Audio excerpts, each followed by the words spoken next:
So this is cool. This is a mini little PC from a company called Minus Forum. This is the X1 AI series, and these things have been getting incredibly powerful in relationship to their form factor. This one is actually packing a Ryzen AI9 HX370, which along with the 890M is capable of doing some gaming at a reasonable frame rate. And look at how tiny this thing is. It actually fits perfectly on this stand. The other impressive thing here is that this is actually user upgradable using SODIMMs for your RAM, so you can jump in there at a later point and actually expand it yourself. Same goes for storage. Now it looks like the model I have here has 64 gigs of RAM and 1 terabyte of storage already. And I'm actually gonna crack this thing open and show you what it looks like inside so you can appreciate how tiny everything is and yet how accessible it remains.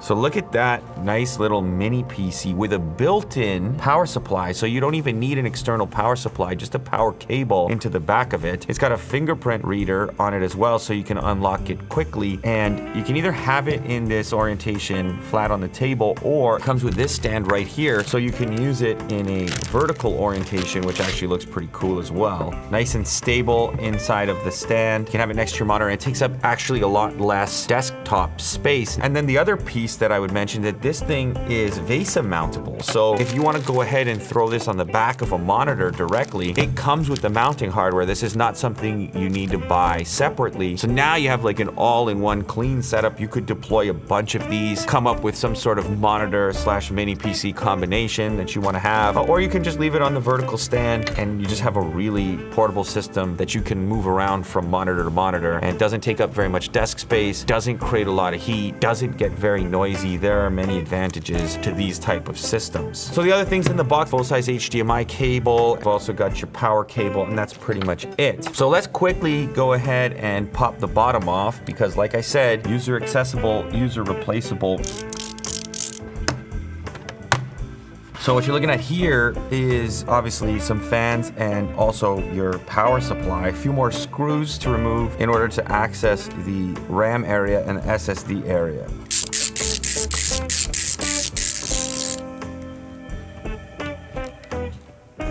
Yeah, so there's a look at your power supply. Look how tiny that is. Packed inside our 2 SODIMM RAM slots here, which are currently occupied by these crucial 32 gigabyte modules. Now you can order this pre-configured with 64 gigs like I have here in 2 32 gigabyte chips. You can also order it with 32 gigs total or 96. And when it comes to storage, we can see we have 1 slot occupied for our SSD. This one is 1 terabyte. You can also configure it from them with 2 terabytes, but look at this. I mean, having 3 slots available to you, it's expandable at a later point, which is far more convenient. You can decide later if you're gonna actually need more storage, and if you do, it actually includes the extra heat sink as well, so you can paste that on top of your SSD for cooling, similar to the initial one that's pre-installed. And one more thing I noticed here, we've got some speakers built in. That's convenient. I mean, you're probably gonna use external ones or headphones, but it's nice to have something in there on a portable system. This is actually the front of the unit that you're going to be looking at. So you've got access to your fingerprint scanner. You've also got a dedicated co-pilot button, which is a thing we're seeing more frequently. Analog input for a microphone, USB 4, 2 USB-A ports. And then you've got a full-size SD card slot, which will sit on the top, which is going to be really useful for offloading footage. Yes, you could even video edit on this thing. That's how powerful it is. And if you want more power at a later point, you've actually got this Oculink port, so you can go ahead and stick an eGPU of your choice into this, and therefore expand your gaming capabilities and expand your content creation capabilities if you want to. Now, as far as port versatility, on the back, you've got a couple of 2.5G LAN ports, your power port, full-size HDMI display port, the Oculink port that I also mentioned, USB 4, USB-A, Kensington lock. That's a lot of ports when you consider the access on the front and the access on the back. And this is obviously an advantage over something like a Mac Mini. You have some port versatility here, 1 networking, 1 HDMI, so no display port, 1, 2, 3, 4, 5 as far as Type-C connection points, and 1 analog audio. This is just a little bit more flexible right out of the gate. If you were wondering about like a form factor comparison between the two, that's kind of what we're looking at. The Mac Mini is obviously smaller, but a little less versatile, and it's slightly thicker, but either of these is incredibly portable. So check out how wild this little setup is. We've got this new massive monitor, the GX9, which, as as you guys know from a previous video, has ridiculous specifications, up to 330 hertz, which is the way we're running it right now in dual mode, and it's being powered by this X1 Pro. We've got just a limited number of cables going into it. It actually fits perfectly on this stand. Now, probably if you had a monitor like this, you might want to connect an eGPU to this system, but believe it or not, it will actually play some titles at a relatively high frame rate. So we have some examples over here. Forza is here, which I think can run close to 100 frames per second,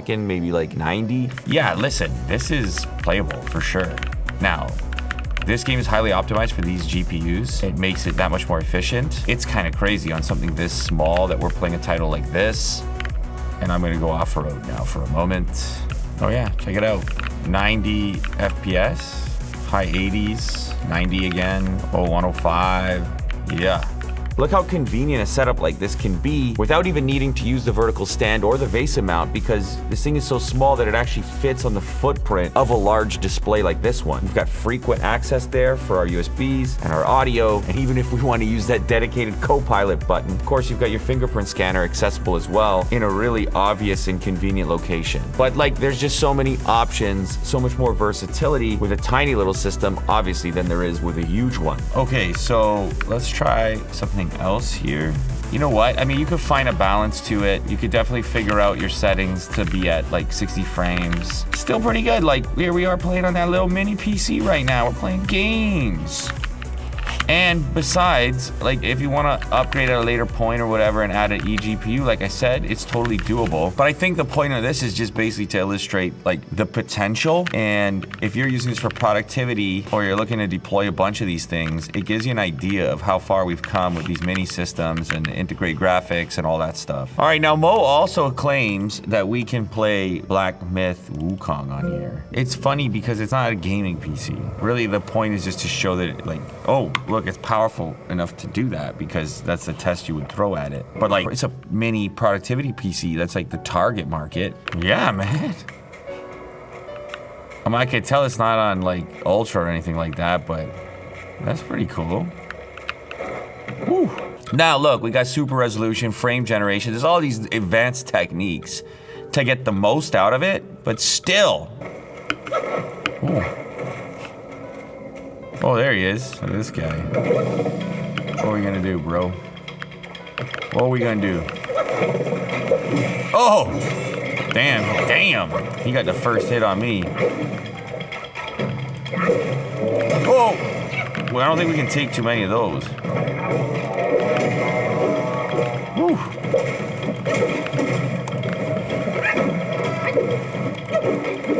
Keep swinging. Ugh.